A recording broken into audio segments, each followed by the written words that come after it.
Ciao a tutti, welcome back to Daily Italian with Elena. In the last video we had a look at passato prossimo, the first past tense, and today we're gonna have a look at imperfetto, a new past tense.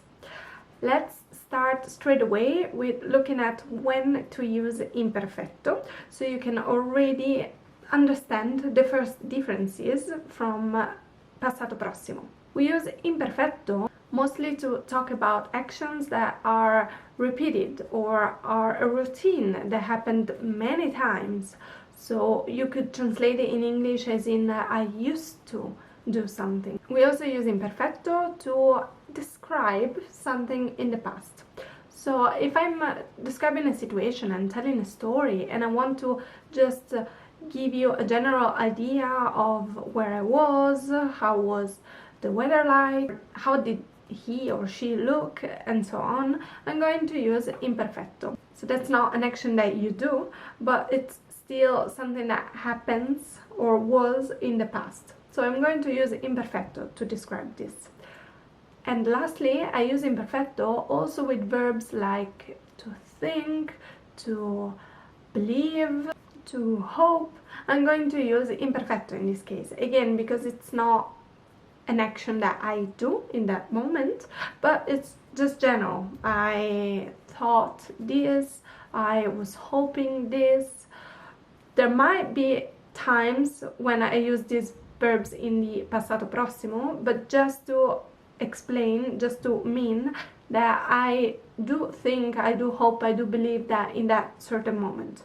So this would be the difference. Let's have a look now at how to form it. As always, we're going to take three examples, three verbs, each belonging to a different group. So are, ere, and ire. Let's take our first verb, is going to be guardare, to look at. Guardare. How do we form imperfetto? I think imperfetto is easier to form compared to passato prossimo, because you do have a different ending for each person, but they are the same endings that you would use in the present tense. So let's take guardare. We take away are, as always, we keep that a, and we add vi and the ending for each person. So io guardavo, tu guardavi, lui or lei guardava, noi guardavamo, voi guardavate, loro guardavano. So as you can see, the endings are the same we would use in the present tense. It's not that hard. We just keep the a, we add the v, and the ending. Now let's take a verb from the second group. For example, vedere, to see, vedere. Here it's still easy because we're going to keep this e. So io vedevo, tu vedevi, lui, lei vedeva, noi vedevamo, voi vedevate, loro vedevano. So still easy. So let's go straight to the third group in ire. Sentire, to hear or to feel, sentire. Io sentivo, tu sentivi, lui, lei sentiva, noi sentivamo, voi sentivate, loro sentivano. While we're already here, I would like to focus on the intonation because it's quite important. So let's go back to guardare, for example. Guardavo, guardavi, guardava. Here the accent changes. Guardavamo, guardavate. So the verb is longer, has more syllables, but we keep the accent on the penultimate.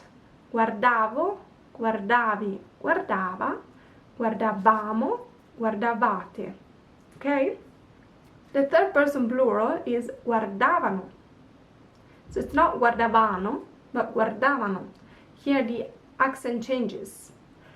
Vedevo, vedevi, vedeva, vedevamo, vedevate, vedevano. Sentivo, sentivi, sentiva, sentivamo, sentivate, sentivano. So be careful here because it sounds weird if you say sentivano. I don't understand if you're saying sentivamo or sentivano.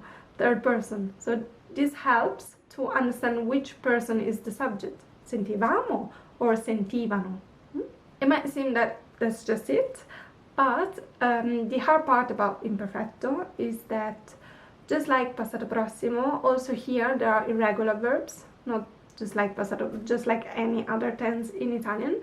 We have irregular verbs here as well in the way they form imperfetto. As I did for the passato prossimo, I'm going to leave you a list of examples in the descriptions or comments. You could start studying them, having a look at them.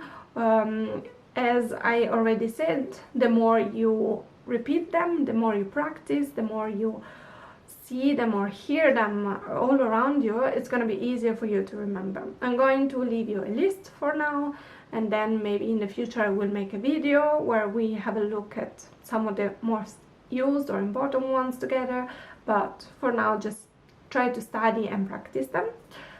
As I did in the other video, I will also leave some exercise that you can do in the comments, some sentences that you can translate, so you can try already and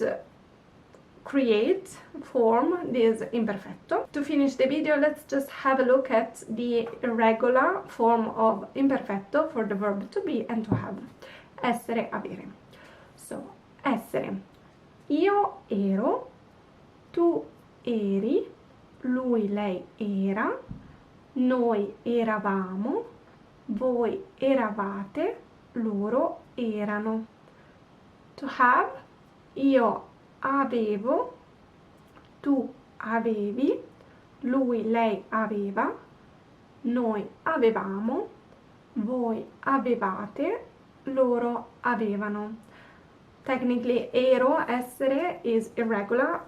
Avere, it's not that irregular because you keep this av, this root, and you just add the ending, avevo, avevi. So this was it for now for imperfetto.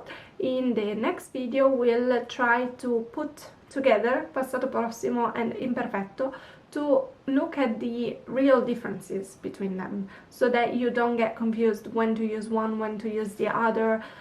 We'll have a look at them separately and together at the same time, because you could have a sentence where you use both. Keep on watching if you want to get rid of all your doubts. Don't forget to subscribe if you want to keep on learning Italian with me, and I will see you next time. Ciao!